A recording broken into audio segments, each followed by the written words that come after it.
ಅವನ್ ಇಲ್ಲದೇನು ಸ್ಪಾಂಜಿ ಆದ chocolate cake ಹೇಗೆ ಮಾಡ್ಬೋದು ನೀವು ಅಂತ ನಾನು ತೋರಿಸ್ಕೊಳ್ತೇನೆ. ಈವನ್ ಇದು ನಾನ್ ಬೇಕ್ಡ್ ಆಯಿತಾ, ಇದು ಬೇಕ್ ಮಾಡಿದ್ದಲ್ಲ, ಏನು ಪ್ರಾಸೆಸಲ್ಲಿ ನಾನು ಇದನ್ನು ಮಾಡಿದ್ದೇನೆ ಅಂತ ತೋರಿಸ್ತೇನೆ. ಅದಕ್ಕಿಂತ ಮುಂಚೆ ನೋಡಿ ಇಷ್ಟು ಸ್ಪಾಂಜಿ ಹಾಗೆ ಏರಿ ಆಗಿದೆ ಕೇಕ್ ಅಂತ. ತುಂಬ ಟೇಸ್ಟ್ ಇತ್ತು, ನಾನದು ತುಂಬ ಎಂಜಾಯ್ ಮಾಡಿದೆ. ಹಾಗೆ ಮಕ್ಕಳು ತುಂಬ ಇಷ್ಟಪಟ್ಟರು. ಖಂಡಿತ ಮನೇಲಿ ಒಂದು ಸತಿ ಟ್ರೈ ಮಾಡಿ ನೋಡಿ, ನಿಮ್ಮ ಮನೆಯವ್ರಿಗೆಲ್ಲ ಇಷ್ಟ ಆಗ್ತದೆ, ಯಾರಿಗೆಲ್ಲ ಚಾಕ್ಲೇಟ್ ಕೇಕ್ ಅಂದರೆ ಇಷ್ಟ ಅಂತ. ಓಕೆ, ಈಗ ಇದ್ರ ಮೇಲೆ ಚಾಕ್ಲೇಟ್ ಲೇಯರ್ ಟೋಟಲಿ ಆಪ್ಷನಲ್, ಬೇಕಂದರೆ ನೀವು ಮಾಡ್ಬೋದು, ಇಲ್ಲಾಂದರೆ ಹಾಗೇ ತಿನ್ಬೋದು. It's that good. ಅದನ್ನು ಮುಂದೆ ಹೇಳ್ತೇನೆ ನಾನು.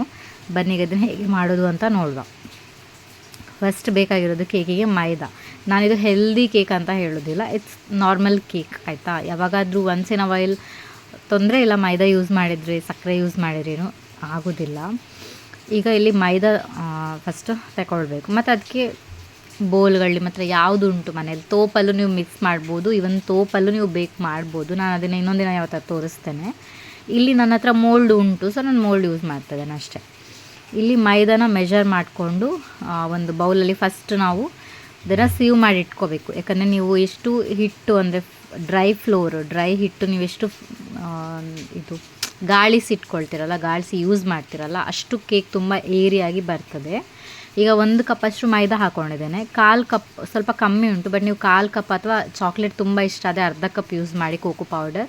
ಹಾಗೆ 1 tea spoon coffee powder, 1 tea spoon baking powder, ಅರ್ಧ ಸ್ಪೂನ್ ಸೋಡಾ ಮತ್ತು ಒಂದು ಪಿಂಚಷ್ಟು ಸಾಲ್ಟ್ ಹಾಕಿದ್ದೇನೆ ಟೇಸ್ಟ್ ಬ್ಯಾಲೆನ್ಸ್ ಮಾಡಲಿಕ್ಕೆ. ಇಲ್ಲಿ ಬೇಕಿಂಗ್ ಪೌಡರ್, ಬೇಕಿಂಗ್ ಸೋಡಾ ತುಂಬ ಇಂಪಾರ್ಟೆಂಟ್. ನೀವು ಮೊಟ್ಟೆ ತಿಂತಿರಾದರೆ ಮೊಟ್ಟೆನ ಹಾಕ್ಕೊಂಡು ಮಾಡ್ಬೋದು, ಆಗ ನೀವು ಸೋಡಾ ಹಾಕೋದು ಬೇಡ. ಅದನ್ನು ನಾನು ಬೇಕಾದ್ರೆ ಇನ್ನೊಂದು ವೀಡಿಯೋದಲ್ಲಿ ತೋರಿಸ್ತೇನೆ. ಇಲ್ಲಿ ನಾನು ಎಗ್ಲೆಸ್ ಕೇಕ್ ಮಾಡ್ತಾ ಇದ್ದೇನೆ. ಈಗ ಇದನ್ನು ಒಂದು ಕಡೆ ಸೀವ್ ಮಾಡಿ, ಅಂದರೆ ಅದನ್ನು ಗಾಳಿಸಿ ಇಟ್ಕೊಳ್ಳುವ ಸೈಡಲ್ಲಿ. ಈಗ ನಾವು ವೆಟ್ ಮಿಕ್ಸರ್ಸ್ ಅಂದರೆ ಏನು ಹಾಲು ಮೊಸರದೆಲ್ಲ ಏನು ಮಿಕ್ಸ್ ಮಾಡ್ತೇವಲ್ಲ, ಅದನ್ನು ಇಲ್ಲಿ ಮಿಕ್ಸ್ ಮಾಡಿ ಇಟ್ಕೊಳ್ಳುವ ಒಂದು ಕಡೆ ಫಸ್ಟು. ಅದಕ್ಕೆ ನಾವು ಮತ್ತೆ ಹಿಟ್ಟನ್ನು ಮಿಕ್ಸ್ ಮಾಡೋದು. ಇಲ್ಲಿ ನಾನು ಒಂದು 3/4 ಕಪ್ ಆಗುವಷ್ಟು ಸಕ್ಕರೆ ತಗೊಂಡಿದ್ದೇನೆ, ನಮಗಿದು ಪರ್ಫೆಕ್ಟ್ ಆಗಿತ್ತು.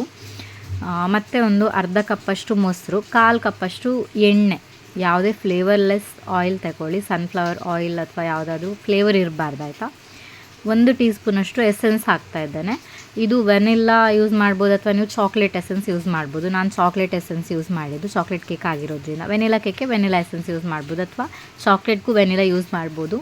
ಯಾಕಂದರೆ ಕೋಕೋ ಪೌಡ್ರ್ ಎಲ್ಲ ಉಂಟಲ್ಲ, ಅದು ನಾರ್ಮಲಾಗಿ ಚಾಕ್ಲೇಟ್ ಫ್ಲೇವರ್ ಬರ್ತದೆ. ಈಗ ಇದನ್ನು ಒಂದು ವಿಸ್ಕ್ ಹೆಲ್ಪಿಂದ ನೋಡಿ, ಬ್ಲೆಂಡರ್ ಬೇಡ ಏನೂ ಬೇಡ, ವಿಸ್ಕ್ ಹೆಲ್ಪಿಂದ ಮಿಕ್ಸ್ ಮಾಡ್ತಾ ಇದ್ದೇನೆ. ನೀಟಾಗಿ ಏನಾದ್ರು ಗಂಟಿದ್ದರೆ ಅದನ್ನು ತೆಗೆದುಕೊಳ್ಳಿ. ಗಂಟು ಆಗೋದಿಲ್ಲ, ಯಾಕೆ ಹೇಳಿದರೆ ಸಕ್ಕರೆ ನಾವು ಪೌಡರ್ ಮಾಡಿ ಹಾಕ್ಕೊಂಡಿದ್ದೇವೆ. ಸೊ ಈಗ ಇದನ್ನು ಒಂದು ಬದಿಯಲ್ಲಿ ಇಟ್ಕೊಳ್ಳುವ. ಮೀನ್ ವೈಲ್ ನಾನಿಲ್ಲಿ ಮೋಲ್ಡ್ನ ಗ್ರೀಸ್ ಮಾಡ್ಕೊಳ್ತೇನೆ. ಸ್ವಲ್ಪ 1 ಸ್ಪೂನಷ್ಟು ಎಣ್ಣೆ, ಇದನ್ನು ಎಲ್ಲ ಕಾರ್ನರ್ಗೂ, ಎಲ್ಲ ಬದಿಗೂ ನೀವು ಅಪ್ಲೈ ಮಾಡಬೇಕು.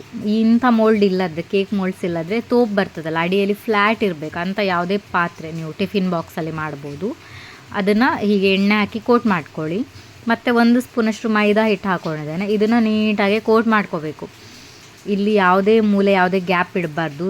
ಈಸಿಯಾಗಿ ಆಗ್ತದೆ. ಹೀಗೆ ತಿರುಗಿಸಿ ನೀವು ಕೋಟ್ ಮಾಡಿದರೆ ಎಲ್ಲ ಕಡೆನೂ ಕೋಟ್ ಆಗ್ತದೆ. ಇದು ಯಾವುದಕ್ಕೆ ನಾವು ಮಾಡ್ತಾ ಇದ್ದೇವೆ, ಬಟರ್ ಪೇಪರ್ನ ಬದಲಿ. ಬಟರ್ ಪೇಪರ್ ಇದ್ದರೆ ನೀವು ಅದನ್ನೇ ಈ ಶೇಪಲ್ಲಿ ಕಟ್ ಮಾಡಿ ಹಾಕ್ಬೋದು, ಈಸಿಯೆಸ್ಟ್ ಜಾಬ್ ಅದು. ಬಟ್ ಬಟರ್ ಪೇಪರ್ ಇಲ್ಲ ಹೇಳಿದರೆ ಈ ಥರ ಮಾಡ್ಕೊಳ್ಳಿ, ಸೇಮ್ ಬಟರ್ ಪೇಪರಾಗೆ ವರ್ಕ್ ಆಗ್ತದೆ. ಈಗ ಇದನ್ನು ಒಂದು ಸೈಡಲ್ಲಿ ಇಡ್ತಾ ಇದ್ದೇನೆ. ಈಗ ಮತ್ತೆ ನಮ್ಮ ವೆಟ್ ಮಿಕ್ಸರ್ ತಗೊಳ್ಳುವ, ಮತ್ತೆ ಒಂದು ಸತಿ ವಿಸ್ಕ್ ಮಾಡುವ.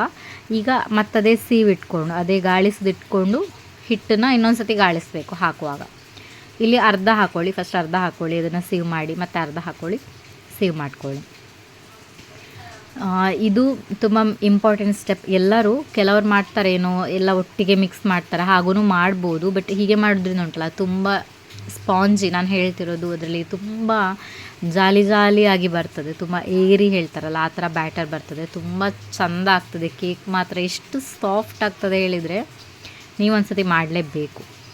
ಈಗ ಈ ಡ್ರೈ ಮಿಕ್ಸರ್ ಉಂಟಲ್ಲ, ಮಿಕ್ಸ್ ಮಾಡೋ ಮುಂಚೆ ಇಲ್ಲಿ ಬಂತು ನಮ್ಮ ಜುಗಾಡ್ ಅವನಲ್ಲ ಇದು ಆ್ಯಕ್ಚುಲಿ.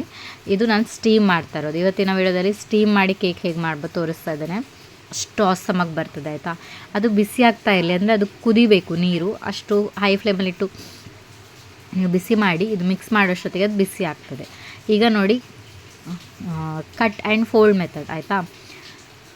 ಇದು ಕಟ್ ನೋಡಿ, ಫೋಲ್ಡ್ ಮಾಡ್ತಾ ಇದ್ದೇನೆ. Cut and fold, cut and fold, cut and fold. ಇದಕ್ಕೆ ಕಟ್ ಆ್ಯಂಡ್ ಫೋಲ್ಡ್ ಮೆಥಡ್ ಹೇಳ್ತಾರೆ. ನೀವು ಇದು ಕಷ್ಟ ಆಗ್ತದೆ, ಗೊತ್ತಾಗೋದಿಲ್ಲ, ಅಥವಾ ಈ ಥರ ಸ್ಪ್ಯಾಟ್ಯುಲ ಏನಿರೋ ಇಲ್ಲ ಅಂತ ಹೇಳಿದರೆ ನೀವು ವಿಸ್ಕ್ ಉಂಟಲ್ಲ, ನಾವು ಫಸ್ಟ್ ವೆಟ್ ಮಿಕ್ಸರ್ ಮಾಡಿದ್ವಿ ನೋಡಿ, ಆ ವಿಸ್ಕಲ್ಲೇ ನೀವು ಮಿಕ್ಸ್ ಮಾಡ್ಬೋದು, ನಾಟ್ ಎ ಪ್ರಾಬ್ಲಮ್.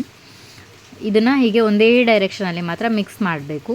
ಮತ್ತು ಈಗ ನಾನು ಹಾಲು ಆ್ಯಡ್ ಮಾಡ್ತಾ ಇದ್ದೇನೆ. ನಮ್ಮದು ವೆಟ್ ಮಿಕ್ಸರ್ ಕಮ್ಮಿ ಆಗಿದೆ, ಸ್ವಲ್ಪ ಗಟ್ಟಿ ಆಯ್ತಲ್ಲ ಹಿಟ್ಟು, ಅದಕ್ಕೆ ಹಾಲು ಹಾಕ್ಕೊಳ್ತಾ ಇದ್ದೇನೆ. ರೂಮ್ ಟೆಂಪ್ರೇಚರ್ ಇರೋವಂಥ ಹಾಲು. ಬಿಸಿ ಮಾಡಿದ್ದು ಹಾಕ್ಬೋದು, ಹಸಿ ಹಾಕ್ಕೊಳ್ಬೋದು, ನೋ ಪ್ರಾಬ್ಲಮ್. ಬಟ್ ಅದು ರೂಮ್ ಟೆಂಪ್ರೇಚರಲ್ಲಿ ಇರಬೇಕು. ನಾನು ಅರ್ಧ ಕಪ್ಪಷ್ಟು ಹಾಲು ಯೂಸ್ ಮಾಡಿದ್ದೇನೆ. ನೀವು ನೋಡ್ಕೊಳ್ಳಿ, ಯಾಕಂದರೆ ನೀವು ಸಕ್ಕರೆ ಸ್ವಲ್ಪ ಜಾಸ್ತಿ ಯೂಸ್ ಮಾಡಿದರೆ ಅಲ್ಲಿ ಲಿಕ್ವಿಡ್ ನಿಮ್ಮದು ಸ್ವಲ್ಪ ಜಾಸ್ತಿ ಆಗ್ಬೋದು, ಹಾಲು ಕಮ್ಮಿ ಯೂಸ್ ಆಗ್ಬೋದು. ಯಾವುದಕ್ಕೂ ನೋಡ್ಕೊಳ್ಳಿ. ಈ ಥರ ಬ್ಯಾಟರ್ ಬರಬೇಕು. ಇದಕ್ಕೆ ಹೇಳ್ತಾರೆ ರಿಬ್ಬನ್ ಕನ್ಸಿಸ್ಟೆನ್ಸಿ. ಅದು ಬೀಳುವಾಗ ನೋಡಿ ರಿಬ್ಬನ್ ಟೈಪ್ ಬೀಳ್ತದಲ್ಲ, ಇದಕ್ಕೆ ರಿಬ್ಬನ್ ಕನ್ಸಿಸ್ಟೆನ್ಸಿ ಅಂತ ಹೇಳ್ತಾರೆ. ಇದು ಪರ್ಫೆಕ್ಟ್ ಕೇಕ್ ಬ್ಯಾಟರ್. ಫೈನಲಿ ನಾನಿಲ್ಲಿ ಒಂದು ಸ್ಪೂನ್ ಅಲ್ಲ, ಒಂದು ಅರ್ಧ ಸ್ಪೂನಷ್ಟು ವಿನೆಗರ್ ಹಾಕ್ಕೊಂಡಿದ್ದೇನೆ. ಇದೇ ನಿಮ್ಮ ಕೇಕಿಗೆ ಒಂದು ಹೀರೋ ಇಂಗ್ರೀಡಿಯೆಂಟ್ ಹೇಳ್ಬೋದು, ಅದನ್ನು ಸ್ಪಾಂಜಿ ಮಾಡುವಂಥದ್ದು, ಆಯಿತಾ. ಈಗ ಇದನ್ನು ನಾವು ಆಗಲೇ ಗ್ರೀಸ್ ಮಾಡಿ, ಅಂದರೆ ಏನು ಕೋಟ್ ಮಾಡಿ ಇಟ್ಕೊಂಡಿದ್ವಿ, ಆ ಮೋಲ್ಡಿಗೆ ಹಾಕ್ಕೊಳ್ತಾ ಇದ್ದೇನೆ.